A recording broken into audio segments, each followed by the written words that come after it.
देश में यशस्वी प्रधानमंत्री नरेंद्र मोदी जी का राज में बम कांड हो गया, संसद पर उनके समय में पार्लियामेंट पर हमला होता है, लज्जा नहीं होती है? इक्का दुक्का कहीं घटना होती है तो ऐसा सबक सिखाया जाता है जो उन आतंकवादी को और आतंकवादी को प्रश्रय देने वाले के साथों रूह कांपने लगती है। लोगों को धर्म पूछ के कायरतापूर्ण बर्बरतापूर्ण हत्या की गई और उसका क्या परिणाम हुआ?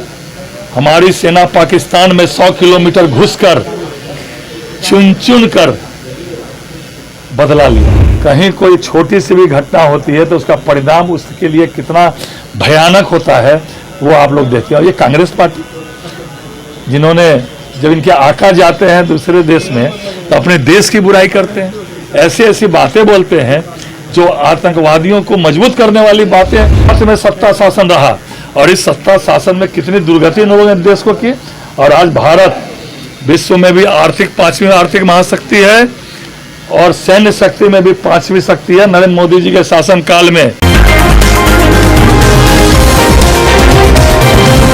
पहलगाम आतंकी हमले को लेकर देखिए कांग्रेस पार्टी एनडीए सरकार पर हमलावर है। कांग्रेस ने यह सवाल उठाया है कि जिस तरीके से पहलगाम में आतंकी हमले हुए अभी भी कहीं ना कहीं न्याय से अछूते हैं वो लोग जिनके परिजनों को मार दिया गया।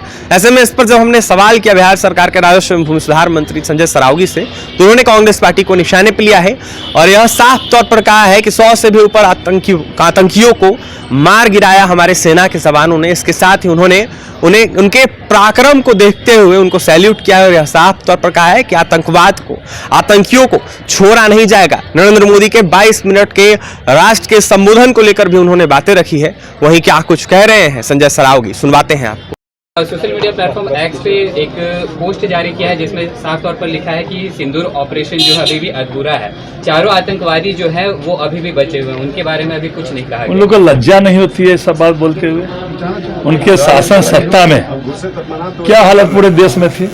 पूरे देश में कहाँ कौन बम से उड़ा दिया जाए, कहाँ आतंकवादी घटना हो जाए। मुंबई में बम कांड हो गया, संसद पर उनके समय में पार्लियामेंट पर हमला होता है, लज्जा नहीं होती है? आज देश में यशस्वी प्रधानमंत्री नरेंद्र मोदी जी का राज है।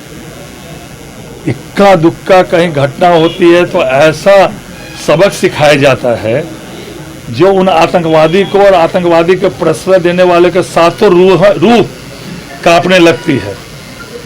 एक घटना हुआ कश्मीर में, हमारे लोगों को धर्म पूछ के कायरतापूर्ण बर्बरतापूर्ण हत्या की गई और उसका क्या परिणाम हुआ?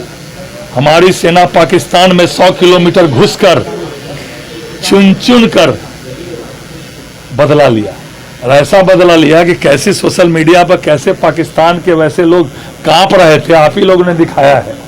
और आज इस देश में कहीं कोई छोटी सी भी घटना होती है तो उसका परिणाम उसके लिए कितना भयानक होता है वो आप लोग देखते हैं। और ये कांग्रेस पार्टी जिन्होंने जब इनके आका जाते हैं दूसरे देश में तो अपने देश की बुराई करते हैं, ऐसी ऐसी बातें बोलते हैं जो आतंकवादियों को मजबूत करने वाली बातें इनके नेता लोग दूसरे देशों में जाके बोलते हैं।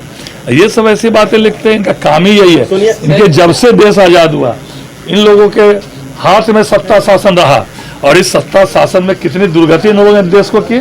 और आज भारत विश्व में भी 5वीं आर्थिक महाशक्ति है और सैन्य शक्ति में भी 5वीं शक्ति है। नरेंद्र मोदी जी के शासन काल में हम लोग अंग्रेजों के गुलाम थे और आज सैन्य शक्ति में भी और आर्थिक महाशक्ति में भी आज अंग्रेज हमसे नीचे हैं, हम उसके ऊपर हैं। नरेंद्र मोदी और इंदिरा गांधी जी को कंपेयर किया जा रहा है। नरेंद्र मोदी जी के सामने कोई नेता टिकता है? हाँ, नरेंद्र मोदी जी पूरे विश्व में भारत माता का मान सम्मान और स्वाभिमान बढ़ाने का काम किए हैं। आतंकवादी ऐसा बिल में छिपता है। नरेंद्र मोदी जी ने मिथिला की धरती पर जब ये आतंकवादी घटना हुई थी उसके बाद वो प्रथम मिथिला की धरती पर आए थे। उन्होंने कहा था खून के एक एक कतरे का सूद समेत हिसाब लूंगा और एक एक कतरे का सूद समेत हिसाब लिया और विश्व में कहीं भी पाकिस्तान में घुस कर मारा गया। और क्या हालत थी उन पाकिस्तान के आतंकवादियों की या जो आतंकवादियों को प्रश्रय दे रहे हैं उनकी भी। नरेंद्र मोदी है और ये सारा कुकर्म तो पाकिस्तान के समय में किया गया। धारा 370 हाँ लागू कर दिया गया हमारे हिंदुस्तान को विभाजित कर दिया गया। आज जो लोग पाक ऑक्युपाइड कश्मीर है, हमारा तो संकल्प है कि उसको भी हम लोग हिंदुस्तान में मिलाएंगे, और सारा कुकर्म से इन्हीं लोग का किया हुआ है। के संबोधन को कैसे देख रहे हैं कल जिस तरीके से निश्चित रूप से देश के प्रधानमंत्री जी ने जो देश की स्थिति थी वो रखी, जो सेना का शौर्य था वो उन्होंने रखा। अभिनंदन है, वंदनीय है ऐसे सेना के जवानों का जिसने अपने प्राण की नौछावर भी करके पाकिस्तान में 100 किलोमीटर अंदर जाके घुसा, और उस संदेश से यह संदेश जाता है पूरे विश्व में कि आज भारत वो भारत नहीं है। आज भारत विश्व के सर्वोच्च 5 स्थानों में भारत है। कोई भी भारत को पर आंख टेढ़ी करने का काम करेगा, उसकी आंख निकालने का काम हमारे देश की सेना और हमारे देश की सरकार करेगी। तो आपने सुन लिया, बिहार सरकार के राजस्व एवं भूमि सुधार मंत्री संजय सरावगी थे। उन्होंने सीधा सीधा विपक्षी दलों को, कांग्रेस पार्टी के नेताओं को, साथ ही जिस तरीके से इंदिरा गांधी से कंपेयर किया जा रहा है नरेंद्र मोदी को, उसको लेकर अपनी बातें रख रहे थे। और क्या कुछ कहते आपने सुना है, नरेंद्र मोदी जैसा कोई प्रधानमंत्री नहीं हो सकता, उनके द्वारा यह साफ तौर पर कहा गया। और यह साफ तौर पर कहा है कि जो नरेंद्र मोदी ने कहा मिथिला की धरती पे आकर उन्होंने करके दिखाया। हमारी सेना ने कहीं ना कहीं 100 किलोमीटर अंदर पाकिस्तान के अंदर घुसकर आतंकियों का खात्मा करने का काम किया। ऐसे में अगर आतंकवाद को बढ़ावा कोई देता है, आतंकवादियों को कोई अगर बढ़ावा देता है, तो उसको छोड़ा नहीं जाएगा।